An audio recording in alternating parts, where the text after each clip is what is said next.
Good morning हमारे प्यारे दोस्तों। स्वागत है एक बार फिर से आपके अपने यूट्यूब चैनल लर्न विथ एजे के साथ। दोस्तों, आशा करते हैं आप स्वस्थ और मस्त होंगे। बोर्ड परीक्षा की तैयारी अपने अंतिम चरण पर आ चुकी होगी। दोस्तों, आज की इस वीडियो में हम हाजिर हैं आपके बोर्ड एग्जाम की दृष्टि से लेकर अत्यंत महत्वपूर्ण टॉपिक फिगर ऑफ स्पीच को लेकर। फिगर ऑफ स्पीच क्या होता है, इसके कितने प्रकार होते हैं, उन प्रकारों की डिफिनीशन क्या होगी, कैसे आप उनको पहचानेंगे, फिगर ऑफ स्पीच को शॉर्टकट ट्रिक में समझने की बातें, इन सारी बातों पर चर्चा आज की हम इस वीडियो में करने वाले हैं। आज की इस एक ही वीडियो में आपको फिगर ऑफ स्पीच पूरी तरीके से समझा दिया जाएगा, जिसे पढ़ने के बाद आपको दोबारा फिगर ऑफ स्पीच पढ़ने की कोई ज़रूरत नहीं पड़ेगी। आज की इस वीडियो अत्यंत सिंपल और इजी वे तरीके से है।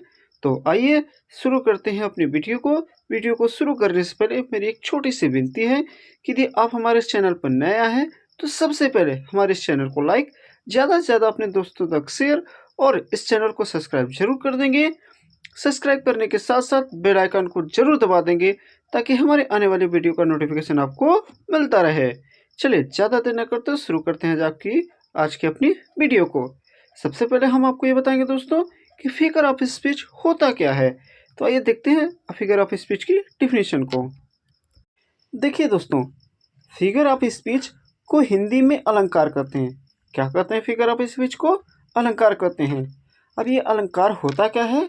जिस प्रकार से आभूषण स्त्री की शोभा बढ़ाती है, जिस प्रकार से आभूषण स्त्री की शोभा बढ़ाती है, उसी प्रकार भाषा में सरलता, नवीनता, माधुर्य और सौंदर्य के लिए अलंकारों का प्रयोग किया जाता है। क्या डिफिनेशन हुआ? फिगर ऑफ स्पीच को हिंदी में अलंकार कहते हैं। क्या कहा जाता है? फिगर ऑफ स्पीच को अलंकार। जिस प्रकार से इस आभूषण स्त्री की शोभा बढ़ाती है, उसी प्रकार या ठीक उसी प्रकार भाषा में सरलता, नवीनता, माधुर्य और सौंदर्य के लिए अलंकारों का प्रयोग किया जाता है। ठीक है। अब टोटल अलंकारों की संख्या कितनी होती है? अपनी फिगर ऑफ स्पीच की संख्या कितनी होती है? 7 होती है। क्या फिगर ऑफ स्पीच कितने प्रकार के होते हैं? 7 प्रकार के। कौन कौन से होते हैं? आइए उनके प्रोनाउंसिएशन तथा मीनिंग के सहित हम चलते हैं, देखते हैं। पहला है दोस्तों सिमिली। इसको क्या पढ़ेंगे? देखिए, इसका प्रोनाउंसिएशन भी लिख दें क्योंकि कुछ लोगों को प्रोनाउंसिएशन करने में थोड़ा प्रॉब्लम होती है। तो इस क्या लिखा है? सिमिली। सिमिली का मतलब होता है उपमा। अभी इसकी डिफिनेशन हम विस्तार से चर्चा करेंगे। तो अभी केवल हम बता रहे हैं आपको कितने प्रकार होते हैं उसके। ठीक है। दूसरा क्या है? मेटाफर। इसको क्या पढ़ेंगे? मेटाफर। मेटाफर का मतलब होता है रूपक। और तीसरा क्या होता है? पर्सोनिफिकेशन। क्या होता है? पर्सोनिफिकेशन, जिसका मतलब होता है मानवीकरण करना। और चौथा क्या है? अपस्ट्रॉफी।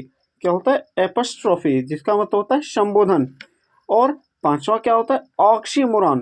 क्या होता है? ऑक्सीमोरॉन, जिसका मतलब होता है विरोधाभास। अब आइए देखते हैं छठवां क्या कहता है। छठवां देखिए दोस्तों है हाइपरबोली। क्या है? हाइपरबोली, जिसका मतलब होता है अतिशयोक्ति। और सातवां क्या है? देखिए ऑनोमोटोपिया। क्या है? ऑनमेटोपिया, जिसका मतलब होता है ध्वनि सूचक। ये हो गया सातों उसके प्रकार। अब इसको शॉर्टकट तरीके से याद करने का ट्रिक क्या है? जैसे नॉर्मली आप सबके घर में शैम्पू यूज होता होगा। ठीक है, शैम्पू। तो देखिए हम अब उस ट्रिक से भी याद कर सकते हैं, शैम्पू से। अब इससे शैम्पू ट्रिक से कैसे याद करेंगे, आइए हम उसको बताते हैं आपको। देखिए दोस्तों, हम क्या बताते हैं, यानी फिगर ऑफ स्पीच को याद करने का एक शॉर्टकट ट्रिक है। क्या नाम है उसका? शैम्पू। अब कैसे इसको याद करेंगे, आइए देखते हैं। एस से क्या हो जाएगा? आपका सिमिली हो जाएगा। एच से क्या हो जाएगा? हाइपरबोली। ए से क्या हो जाएगा? एपस्ट्रॉफी। एम से क्या हो जाएगा? मेटाफर। पी से क्या हो जाएगा? पर्सोनिफिकेशन। ओ से क्या हो जाएगा? आपका ऑक्सीमोरॉन। ओ से क्या हो जाएगा दोस्तों? ऑक्सीमोरॉन हो जाएगा। और फिर एक जो ओ बचा है उससे क्या हो जाएगा हमारा? ऑनोमोटोपिया। फिर से एक बार हम समझते हैं। एस से सिमिली। ठीक है, एस से हमारा क्या हो जाएगा? सिमिली हो जाएगा। एस से क्या होगा? सिमिली हो जाएगा। और एच से हाइपरबोली, ए से एपोस्ट्रॉफी, एम से मेटाफर, पी से पर्सोनिफिकेशन, ओ से ऑक्सीमोरॉन, ओ से ऑनोमोटोपिया। ठीक है। अब इसकी एक एक डिफिनीशन को देखते हुए हम चलते हैं, आगे बढ़ेंगे। ठीक है दोस्तों देखिए, सबसे पहले हम जो चर्चा करेंगे वो सिमिली के बारे में करेंगे। सिमिली की डिफिनीशन क्या होती है, इसको पहचानने के ट्रिक क्या होते हैं। देखिए, a simile is a comparison, comparison मतलब होता है तुलना, बिटवीन टू, ये थिंग्स नहीं रहेगा, ऑब्जेक्ट रहेगा, ऑफ डिफरेंट काइंड, दो अलग अलग तरह की वस्तुओं का, विच हैव, जिसमें at least one point in common, यानी सिमिली क्या होता है, दो अलग अलग तरह की ऑब्जेक्ट या वस्तु का तुलना होता है जिसमें कम से कम एक क्वालिटी या एक गुण कॉमन होते हैं, दोनों में एक जैसी क्वालिटी दोनों वस्तुओं में होती है, और इसमें तुलना करने के लिए हम एज, लाइक और सो का प्रयोग करते हैं। फिर से देखिए दोस्तों, क्या a simile is a comparison, simile क्या है, एक तुलना है, किसके बीच में है, between two object of different kind, दो अलग अलग तरह की वस्तुओं का, यानी सिमिली दो अलग अलग तरह की वस्तुओं का क्या है, एक तुलना है, विच है, जिसमें at least one point in common, जिसमें लगभग एक, कम से कम एक बिंदु या एक क्वालिटी क्या होती है, दोनों में कॉमन होती है, और इसमें तुलना करने के लिए हम एज, लाइक और सो का प्रयोग करते हैं। ठीक है, आइए एक एग्जांपल इसका बता देते हैं सिमिली का, जिससे आपको और बेहतर तरीके से समझ में आएगा। देखिए दोस्तों, क्या है, you were as brave as lion, तुम शेर की तरह है, क्या हो, बहादुर हो, यानी आप शेर में क्या होता है, शेर की में क्या क्वालिटी होती है, शेर जो होता है वो निडर और साहसी होता है। तो अब शेर की इस क्वालिटी की तुलना मैंने किससे की है, यू से, यानी यू में भी अब क्या है, यू भी एक निडर और साहसी है, इसलिए मैंने इसकी तुलना लायन से की है। They fought like cats and dog, वे क्या है, कुत्ते और बिल्लियों की तरह क्या कर आपस में लड़ रहे हैं। ही मिस, वह वॉस मिस था, as tall as a tree, वह पेड़ की तरह क्या है, लंबा है। अब देखिए यहाँ तुलना करने के लिए एज आया कि नहीं आया, इसमें देखिए, इसमें भी तुलना करने के लिए एज लाइक आया, इसमें भी एज आया, तो इसमें तुलना करने के लिए एज लाइक सो का प्रयोग किया जाता है। अब क्या है, he was as tall as a tree, वो उतना लंबा है, यानी पेड़ की तरह क्या है, लंबा है। ठीक है, तो अब पेड़ क्या होता है, लंबा है, तो वह भी क्या था, लंबा, दोनों में एक क्वालिटी कॉमन मिल गई, तो पेड़ भी लंबा है और वह भी लंबा, यानी यह भी लंबा है और ये भी लंबा है, तो दोनों में एक क्वालिटी कॉमन मिल गई, और हमारा तुलना करने के लिए एज में मिल गया, तो ये हमारा क्या हो गया, सिमिली हो गया। आइए चलते हैं अपने दूसरे फिगर ऑफ स्पीच मेटाफर की तरफ। अब देखिए दोस्तों, मेटाफर क्या होता है, in metaphor the things compared are the treated as one and the same, यानी ठीक उसी प्रकार जिस प्रकार से सिमिली में दो विभिन्न प्रकार की वस्तुओं की तुलना की जाती है, the words of comparison as, like और so are not use for comparison. कहने का मतलब दोस्तों कि मेटाफर में दो अलग अलग वस्तुओं की क्या होती, आपस में तुलना की जाती है, परंतु उन दोनों को तुलना करने के लिए हम एज, लाइक, सो का प्रयोग नहीं करते, बल्कि हम उस वस्तु को उस दूसरे वस्तु, यानी जिससे हम तुलना कर रहे हैं, उसको उसके जैसा मान लेते हैं, उसकी तरह नहीं मानते, उसके जैसा ही मान लेते हैं। जैसे एक एग्जांपल हम दे रहे हैं, मान लीजिए आप क्लास में कुछ पढ़ रहे हो, आपको अध्यापक ने कुछ क्वेश्चन दिया और आप उसको नहीं लगा पाते हैं, तो अध्यापक कभी कभी क्या आते हैं, गुस्से में कह देते हैं, अरे गधे हो क्या। ठीक है, अब मान लीजिए आप रात को मोबाइल आप देख रहे हो, अब आपकी मम्मी कह दी, क्या उल्लू की तरह मोबाइल देख रहे हो, अब उल्लू तो आप हो नहीं, आपका उल्लू के जैसा आपको मान लिया गया। तो इसमें क्या होता है, मेटाफर में किसी वस्तु को दूसरी वस्तु के जैसा मान लिया जाता है, उसकी तुलना नहीं की जाती, उसके जैसा ही मान लिया जाता है।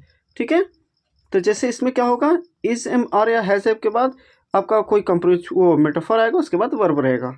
तो आशा करते हैं आपको सिमिली तथा मेटाफर समझ में आ गया होगा। अब आइए चलते अपने तीसरे फिगर ऑफ स्पीच पर्सोनिफिकेशन की तरफ। आइए दोस्तों, अब हम आपको बताते हैं पर्सोनिफिकेशन क्या होता है। ध्यान से समझिएगा और ध्यान से इसको पढ़ लीजिएगा, और अपनी वीडियो को अच्छा लग रहा हो तो इसे वीडियो को लाइक और अपने दोस्तों से शेयर अवश्य करिएगा। चलिए अब ज़्यादा देर न करते हुए शुरू करते हैं आज की तीसरी टॉपिक को, जिसका नाम है पर्सोनिफिकेशन। क्या नाम है दोस्तों, पर्सोनिफिकेशन। देखिए, अब पर्सोनिफिकेशन की अब हम देखेंगे पर्सोनिफिकेशन की डिफिनेशन क्या होता है। पर्सोनिफिकेशन एट्रीब्यूट्स ह्यूमन नेचर, यानी मानव के स्वभाव को, एंड ह्यूमन क्वालिटी, मानव के गुणों को, टू एब्स्ट्रैक्ट नॉन मीन्स निर्जीव वस्तुओं को। अब इसका मतलब क्या हुआ, इसमें पर्सोनिफिकेशन में क्या किया जाता है, किसी निर्जीव वस्तु को मानव के स्वभाव और मानव के गुणों के जैसा मान लिया जाता है, यानी किसी निर्जीव वस्तु को मानव जैसी क्वालिटी प्रदान कर दी जाती है तो निर्जीव, लेकिन हम उसको मानव जैसी क्वालिटी क्या करेंगे, दे देंगे। जैसे इसका ट्रिक क्या होता है, मेक बना दिया जाता है नॉन ह्यूमन यानी जो अमानवीय या कहे तो निर्जीव वस्तुओं को, थिंग्स सिम्स ह्यूमन यानी सजीव वस्तु निर्जीव वस्तुओं को हम सजीव मान लेते हैं। क्या पर्सोनिफिकेशन में निर्जीव वस्तुओं को हम सजीव वस्तुएं मान लेते हैं, या कहे तो निर्जीव वस्तुओं को सजीव वस्तुओं की जैसी क्वालिटी हम क्या करते हैं उनको दे देते हैं। जैसे the opportunity knocked his door, opportunity का मतलब होता है सफलता, नॉक्ड मीन्स होता है खटखटाना, हिज डोर मीन्स उसका दरवाजा, सफलता ने उसके दरवाजे को क्या किया खटखटाया। अब देखिए सफलता क्या कोई मानव है या कोई सजीव वस्तु नहीं, लेकिन हमने क्या कहा कि सफलता ने उसके दरवाजे को खटखटाया। तो हम देखिए किसी निर्जीव वस्तु को सजीव वस्तु की क्वालिटी या सजीव वस्तु मान ले रहे हैं। दूसरा क्या है एग्जाम्पल, जैसा है कि द मून मीन्स चंद्रमा, स्माइल मीन्स मुस्कुराता है, एट द स्टार मीन्स तारों पर, इन स्काई मीन्स आकाश में। चंद्रमा क्या करता है आकाश में तारों पर मुस्कुराता है। अब क्या बताइए चंद्रमा कोई सजीव वस्तु है नहीं, लेकिन हमने चंद्रमा को सजीव वस्तुओं की जैसी क्वालिटी या स्वभाव उनको दे दिया या उनको सजीव मान लिया है कि चंद्रमा क्या कर रहा है मुस्कुरा रहा है, जबकि मुस्कुराने का काम किसका है सजीव वस्तुओं का है। निर्जीव वस्तु तो मुस्कुरा नहीं सकते, तो इस मुस्कुराने की क्वालिटी मैंने किसको दे दिया मून को। ठीक है। अब तीसरा क्या है लव इज ब्लाइंड, प्यार क्या है अंधा है। तो अब जैसे कोई प्यार क्या है कोई सजीव वस्तु थोड़ी है, और उसको मैंने क्या मान लिया अंधा, अंधा तो सजीव वस्तु होते हैं या कोई सजीव वस्तु होता है वो अंधा होगा। ठीक है, इसलिए क्या हो गया ये पर्सोनिफिकेशन। अब एक बहुत चर्चित गाना है, जैसा कि दोस्तों एक बहुप्रचलित गाना है कि ए खुदा तू बोल दे तेरे बादलों से, तेरा यार हंस रहा है बारिश की जाए। अब ये बताइए क्या बादल कोई सजीव वस्तु है? खुदा अगर बोल भी देगा तो बादल को सुनाई कैसे पड़ेगा? बादल कोई सजीव वस्तु थोड़ी ना है, उसके कान थोड़ी ना है, मानो कोई थोड़ी ना है कि उसको सुनाई देगा। तो खुदा बताइए कैसे वो बारिश करेगा? मान लीजिए खुदा बोल भी देगा तो कैसे वो बारिश करेगा? तो ये क्या है पर्सोनिफिकेशन का एक बहुत ही बेहतरीन एग्जाम्पल मैंने आपको शायद बताया कि समझ में आपको आ जाएगा। ठीक है, कि हम क्या कर रहे हैं जो बादल निर्जीव वस्तु है उसको हम सजीव मानकर उससे बातें कर रहे हैं और उससे बारिश करने के लिए कर रहे हैं। ठीक है, तो आइए चलते हैं अब अपने दूसरे फिगर ऑफ स्पीच पर। आइए दोस्तों अब हम चलते हैं अपने चौथे एपिस्ट्रॉफी जिसको हिंदी में संबोधन बोलते हैं उसके डिफिनेशन की तरफ। डिफिनेशन को शुरू करने से पहले हम आपको एक छोटा सा एग्जाम्पल दे देते हैं। जैसे मान लीजिए आपके जन्मदिन के मौके पर यदि आप सोए हों और आपके बगल में आपके मम्मी या पापा कोई गिफ्ट रखकर चले जाएं, यदि आप पापा गिफ्ट दिए हैं तो आप मान लीजिए गिफ्ट को देखते आप क्या करेंगे पापा को थैंक यू बोलेंगे कि धन्यवाद पापा मुझे जन्मदिवस पर इतने अच्छा उपहार मुझे देने के लिए। तो आपने देखा आपके सामने आपके पापा मौजूद नहीं है, लेकिन आप उनके जैसे लग रहा है वो आपके सामने बैठे हो और इसलिए और उनको आप क्या कर रहे हो थैंक यू बोल रहे हो, यानी किसी के अनुपस्थिति में उससे क्या करना बातें करना। क्या किसी के अनुपस्थिति में उससे बातें करना ही क्या कहलाता है एपोस्ट्रॉफी। ठीक है, आइए समझते हैं इसको डिफिनेशन के साथ। जैसे क्या लगता है an apostrophe is a direct addressed to the dead, किसी मृत व्यक्ति या मृत वस्तु एंड द अब्सेंट या किसी वस्तु की अनुपस्थिति में और टू ए पर्सोनिफाइज्ड ऑब्जेक्ट और आइडिया, किसी विशेष वस्तु या विचार को क्या करता है ये दर्शाता है। कहने का मतलब एपोस्ट्रॉफी किसी मृत व्यक्ति या किसी अनुपस्थित व्यक्ति या किसी विशेष वस्तु या उसके विचार को क्या करता है उसकी अनुपस्थिति में उससे बातें करना आदि को दर्शाता है। यानी वो वस्तु या ऑब्जेक्ट मेरे सामने होगी नहीं लेकिन मैं उससे क्या करूँगा बातें करूँगा। ठीक है, इसके पहले मैंने पर्सोनिफिकेशन में क्या देखा था हमने कि हम लोग निर्जीव वस्तु को सजीव मान रहे थे, लेकिन एपोस्ट्रॉफी में क्या होगा कि वो चाहे सजीव हो चाहे निर्जीव हो चाहे कोई हो वो मेरे सामने होगा नहीं, लेकिन मैं उससे क्या करूँगा उससे मेरे सामने समझकर कि वो मेरे पास है और मैं उससे क्या करूँगा बातें करूँगा, जबकि वो वास्तविक रूप में मेरे पास नहीं रहेगा। जैसे देखिए please please cloud don't rain, please please यानी जैसे मान लीजिए आपको घर जाना हो और बारिश होने वाली हो तो आप क्या कहेंगे प्लीज़ प्लीज़ थोड़ा हमें घर पहुंच जाने दीजिए, तब क्या करिए बारिश हो तो अच्छा रहता है। तो आप क्या करते हो उस चीज़ों को आपके पास है तो नहीं लेकिन आप उससे क्या कर रहे हैं बातें कर रहे हैं। जैसे लाइफ मीन्स जीवन, I can not understand you, यानी जीवन मैं तुम्हें समझ नहीं सका या समझ नहीं सकता। ठीक है, अब जीवन मेरे पास क्या है थोड़ी, लेकिन वो तो है, मतलब वो कहने का मतलब कि अब कोई वस्तु या कोई ऐसा व्यक्ति थोड़ी है कि जीवन नाम का कोई मेरे सामने बैठा और उससे मैं बातें कर रहा हूँ। उसकी अनुपस्थिति में मैं क्या कर रहा हूँ, उसके समझकर या कोई व्यक्ति समझकर मैं उससे क्या कर रहा हूँ, बातें कर रहा हूँ। वही क्या कहलाएगा, एपस्ट्रॉफी, जिसको हम कहते हैं संबोधन। अब आइए चलते अपने पांचवें, जिसका नाम है ऑक्सीमोरॉन की तरफ। दोस्तों, अब पांचवा हमारा क्या है, ऑक्सीमोरॉन, जिसे कहते हैं विरोधाभास। अब ये क्या होता है, आइए देखते हैं इसकी डिफिनेशन, फिर उसके बाद हम एग्जाम्पल की तरफ चलेंगे। An oxymoron is a figure of speech. Oxymoron यानी विरोधाभास एक ऐसा अलंकार है इन विच टू, जिसमें टू अपोजिट में दो विपरीत आइडिया में विचार पुट टुगेदर एक साथ रखे जाते हैं।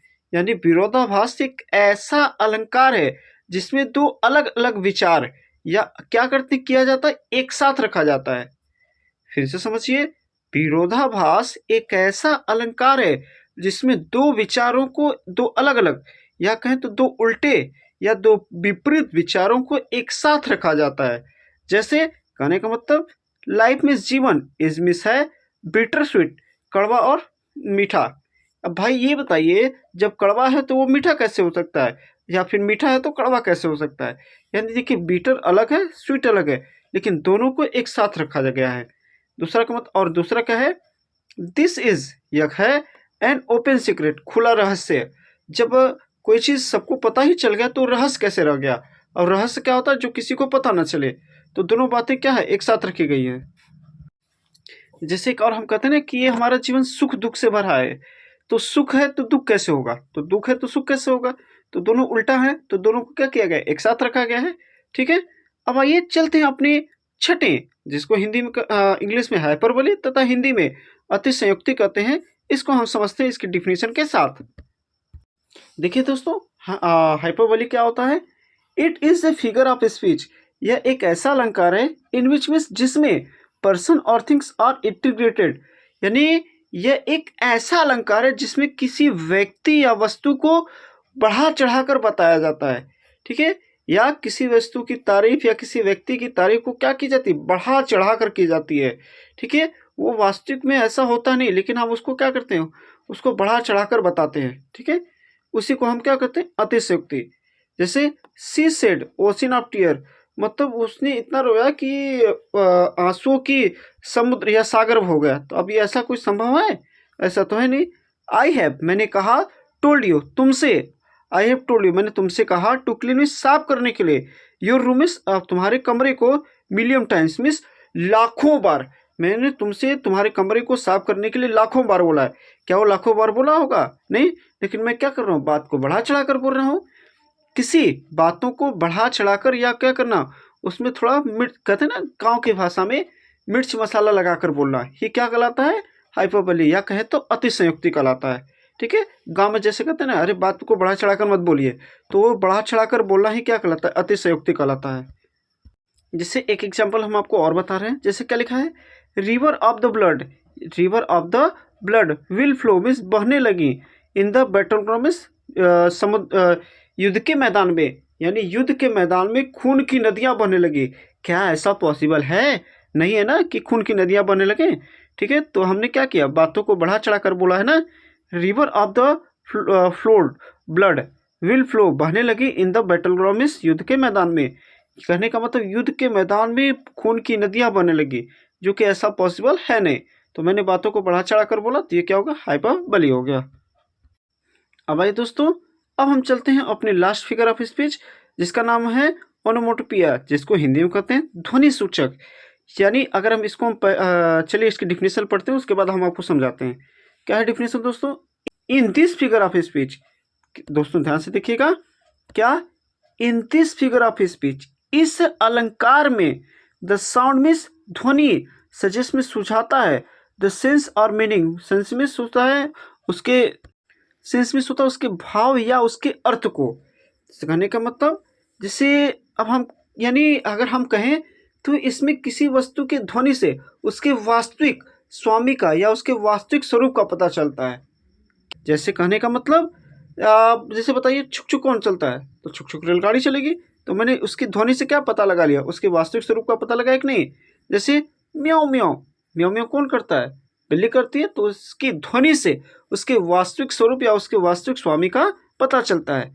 जैसे गाना आपने सुना होगा, बहुत चर्चित है, कोयल सी तेरी बोली कुहू कुहू। तो आप कुहू कुहू कौन बोलता है, कोयल ही बोलता है ना। तो यानी किसी की ध्वनि से उसके वास्तविक स्वामी का पता करना ही ऑनोमेटोपोइया कहलाता है। ठीक है दोस्तों, तो ये था हमारा फिगर ऑफ स्पीच। आशा तथा उम्मीद करते हैं आपको बेहतर तथा बेहतरीन तरीके से समझ में आया होगा। और मैं आपको एक कहना चाहूँगा, अपने खासकर अपने बोर्ड एग्जाम के विद्यार्थियों के लिए, कि आपका बोर्ड एग्जाम बहुत ही करीब आ चुका है। आप मेहनत से लग जाइए। मेरी आशा तथा उम्मीद है कि आप अच्छे नंबरों से पास होंगे। आपको इंग्लिश में कोई समस्या होती है तो आप कमेंट्स बॉक्स में ज़रूर बताइएगा, मैं उसका समाधान ज़रूर करूँगा। चलिए आज के लिए बस इतना ही, मिलते हैं फिर एक नए टॉपिक नई वीडियो के साथ। तब तक के लिए नमस्कार, गुड बाय, टाटा।